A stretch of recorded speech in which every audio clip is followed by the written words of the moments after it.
Lord of Mysteries 2, Circle of Inevitability. Chapter 85, Appropriating. As soon as Lumion confirmed the situation, he pivoted on his heel and bolted. He couldn't leverage the environment here, and he was clueless about the blacksmith monster's abilities.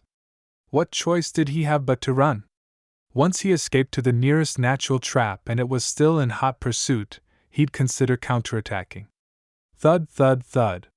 Lumion didn't run in a straight line but snaked left and right in an S shape. He worried it might predict his trajectory and hurl a fireball or long-range weapon. The old Lumion could run on a curve, but he'd have to throttle back at points. Otherwise, his body couldn't take it and he'd eat dirt. Things were different now. He was extremely limber, far beyond ordinary humans. His muscles and tendons easily let him arch his body in a smooth semicircle. With this move, he felt that unless the blacksmith monster had special abilities, he should reach the ruins 7 to 8 meters away. Suddenly, dread gripped his heart with premonition. Without thinking, Lumion plunged forward, riding his momentum. Sizzling, sharp pains seared his back. The evil pewter black dirk had sliced him, spurting bright red blood. The blacksmith monster had caught up in a single bound and swung its weapon. It seemed to have shortened over a dozen steps to one. Lumion endured the pain and rolled twice before finally touching a half-collapsed building. He vaulted in with a whoosh. Slithering through the walls and furnishings as cover, he bolted out the back entrance. Being back in this area was like a tiger returning to the deep mountains or a trout in a river. He adeptly wove through the ruins and buildings, at times circling around, other times going straight. Within 10 seconds, he arrived at a natural snare he had spotted earlier. He ducked behind the roof that had slid to the ground and held on for the blacksmith monster to turn up. He didn't try the sacrificial dance because he felt there wasn't enough time. The other side clearly had some distinctive tracking prowess. As time passed, Lumion didn't spot the blacksmith monster, nor did he catch any sound approaching. He didn't note any indistinct footprints around him. It didn't chase after me? Lumion couldn't help but frown. He was glad, but he also felt this situation was a bit odd. After some thought, he guessed the blacksmith monster couldn't leave the city wall, so the moment he went into the building ruins, it gave up chasing him. Considering he had already suffered 2 injuries and was drained, Lumion decided not to explore further. Leveraging his terrifying flexibility, he treated the wound on his back and headed toward the edge of the ruins. After walking a long time, he looked at the familiar collapsed buildings and suddenly felt something was off. It has already been more than enough time to finish a meal. The dream ruins aren't especially large. I should be able to walk out in a straight line. Why haven't I escaped yet? The more Lumion contemplated it, the more he sensed that something was amiss.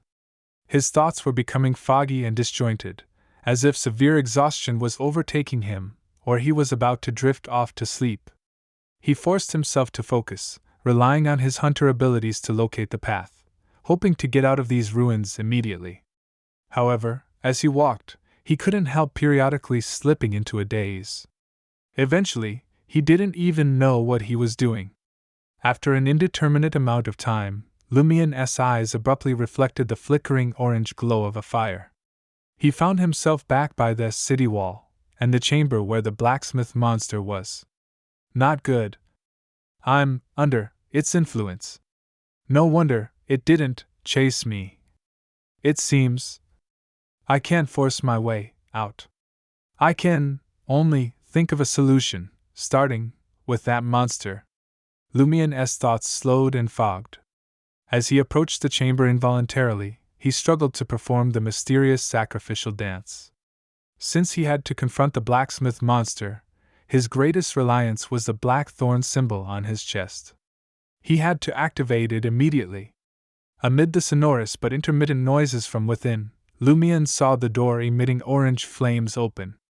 The monster in a black robe holding a pewter black dirk and hammer appeared in the doorway.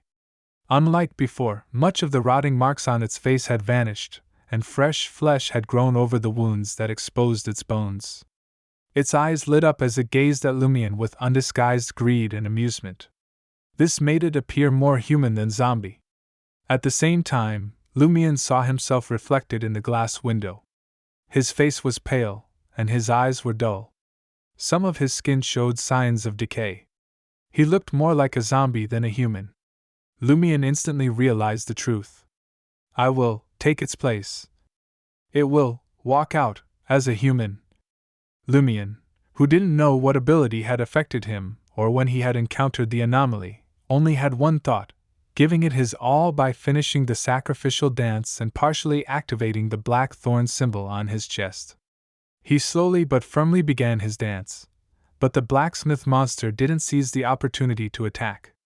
It seemed to be patiently waiting for the outcome, afraid that additional actions would impact its fate.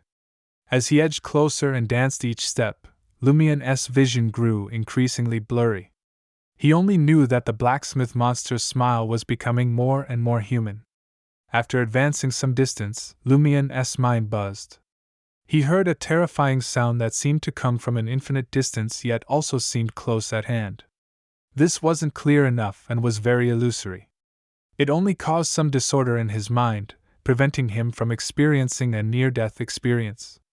Amid his grogginess, Lumion's thoughts cleared, and his vision returned to normal. He felt a burning sensation in his chest and knew that the partially activated black thorn symbol meant trouble. Almost simultaneously, he saw the smile on the blacksmith monster's face freeze. Numerous silver and black warts protruded from the monster's face, head, and hands.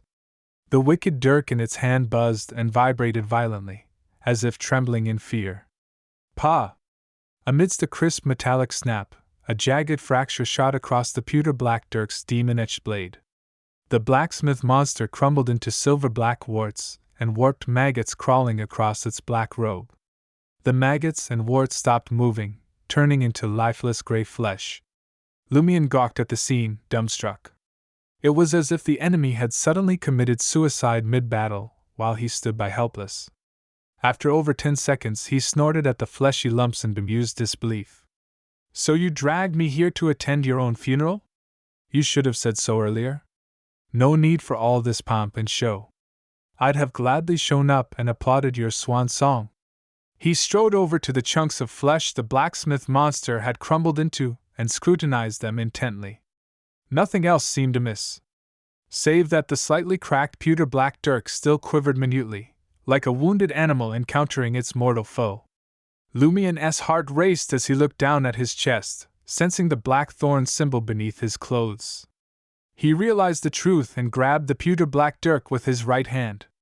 The evil dirk trembled vigorously but didn't struggle or resist. It was docile. As soon as he held it, the heat in his chest intensified. Something leaked out, resonating with the pewter black dirk. Amidst the metallic hum, Lumion grasped a greater understanding of the sinister dirk in his grip. It was a corrupted beyonder weapon, gaining power and a semblance of life. In other words, Lumion hadn't encountered a blacksmith monster. The dirk was the true menace. The blacksmith monster was its puppet, or rather, wielder.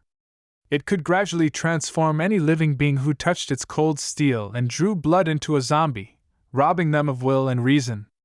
They would always clutch it and act on its desires. Those who were cut by it, spilling crimson, would have their destiny appropriated by its edge. When seizing one's fate, it could inflict no further harm. Just now, it had bartered the fate of the blacksmith monster becoming a puppet to exchange for Lumion leaving the wilderness as a human. If there was nothing to trade, he had to kill the target completely to strip a portion of his fate from him and store it in the dirk. This ability came from the dancer's corresponding sequence 5, Fate Appropriator. Therefore, after the corruption in Lumion's body was half activated, it resonated with the evil dirk through flesh and blood, letting some knowledge seep out. Otherwise, he could only get someone to use divination and figure out patterns to grasp the pewter black dirk's abilities and characteristics. He could also rely on his repeated experiments to gather information. After sorting out the additional knowledge in his mind, Lumion looked at the evil dirk that was still trembling in his hand and chuckled. Actually, I don't mind you appropriating some of my destiny, but you'll have to bear the consequences. If you can swap with my fate of being trapped in this time loop, I'll kneel and grovel before you 3 times. TSK, but randomly appropriating destinies will only hurt you. The pewter black dirk merely trembled, not daring to respond. Lumion now understood why the dirk was so obedient. First, the half-activated black thorn symbol suppressed it. Second, encountering Lumion had traumatized the sentient weapon. Exhaling, Lumion said, "From today onward, your name is Fate-Appropriated Dirk. Got it?" The dirk bobbed up and down twice, as if nodding. "Unfortunately, you're only a beyonder weapon. Your power will gradually fade. You could have lasted 2 years, but now, severely damaged from your foolishness, you'll only survive half a year," Lumion said regretfully. In fact, he could replenish Fate Appropriator by extracting power from the corruption in his body, but that required finding someone to repair the crack. No sooner had he spoken than the heat in his chest quickly vanished. The minute was up. Wasting no time, he hurled Fate Appropriated Dirk away as if it were red-hot coal.